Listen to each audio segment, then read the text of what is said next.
اوس په دې باندې وغږېږو چې ایټرنت څنګه څه ته وایي او دوی څنګه ارتباط ټینګوي. ځکه تر اوسه پورې په دغه باندې ډېر زیات وغږېدو چې څنګه موږ کولی شو ارتباط پیدا کړو یا انټرنټ سره ارتباط اړیکه ټینګه کړو. که نه د هغه لپاره څو شیان دي چې هغه باید په اوسه پیمانه چې ایټرنټ دی، هب دی، د ټول باندې په بدله دی یو ډېر کم په خلاص پیمانې وغږېږي. صحیح ده.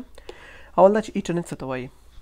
ایټرنټ چې دی د کمپیوټر نیټورک ټکنالوژي کې ډېر مهمه برخه ده چې دغه له طریقه چې دغه ډیزاین دغه شکل باندې دی، مطلب داسې ښکاري ایټرنټ. په دغه کې مختلف ډیزاینونه دي، مختلف شکلونه دي، پکې راغلي مختلف ډولونه دي.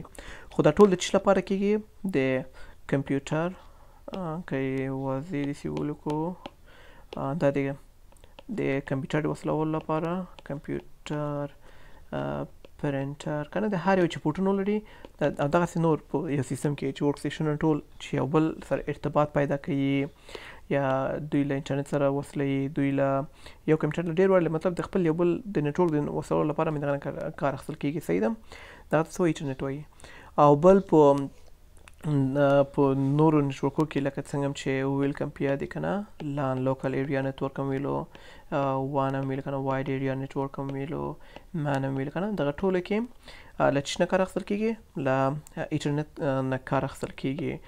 او بل ډېره مهمه خبره چې باید پې باندې پوه شو، هغه آخري یعنې ماکس د آخري ډسټنس څومره پې باندې په دغه ایټرنټ کیبل باندې موږ څومره ډسټنس موږ کور کولی شو، څومره فاصلې کې موږ ارتباط ورکولی شو. تر اوسه پورې چې هغه آخري ماډل چې دی چې هغه ته فکر کوم که اشتباه غلطه نه کړم آی ای 802 دا شیان ضروري چې تاسې پې یاد دي. فقط دغسې ته وایم چې د عمومي معلوماتو لپاره هم ډېر شي. هغه چې دی تر 100 متره پورې چې برابر دی په څومره باندې؟ په تقریبا 328 فیټه. دغه عمره کې دوی کولی شي چې ارتباط یا اړیکه ټینګه کړي که نه، یعنې دې لپاره چې بهترین سرویس ورکړي که نه، ښه کار وکړي.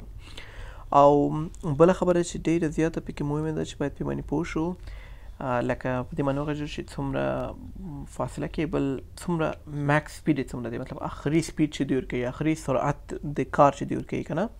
مثال یو ارتباط جوړولو فرض کې دغه هم په انټرنټ کې ورکړی او دا هم په خپل کمپیوټر کې ورکړی، که نه دا هم په راوټر کې یا په هب یا هر شي کې چې دوی هغه بهترین او ښه ترین کیبل یې هغه آخرین سپیډ چې ورکوي که نه، کوم یو دی؟ هغه 2.5 جی بي ده. 2.5 جی بي سپیډ دوی کولی شي چې ورکړي. نور لکه څنګه چې ویلو په دغه کې مختلف ډیزاینونه دي، مختلف شکلونه دي پکې راغلي دي، خو ټول نه چې ډېر زیات پکې استعمالیږي اوس مثلا عام دی چې تاسو نه پیغام باندې که پوه شئ شاید ډېر زیات وایي RG45 ورته وایي RG45 دغه دی چې ډېر عام دی مارکیټ کې. کنې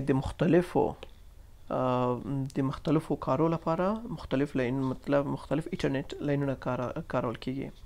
که په خلاصه ژبه درته ووایم، ایټرنټ چې دی د ارتباط د نیټورک لپاره یو ډېره مهمه برخه ده چې ډېر وارې د انټرنټ د اخیستو د کنیکشن لپاره ترې کار اخیستل کېږي. صحیح ده.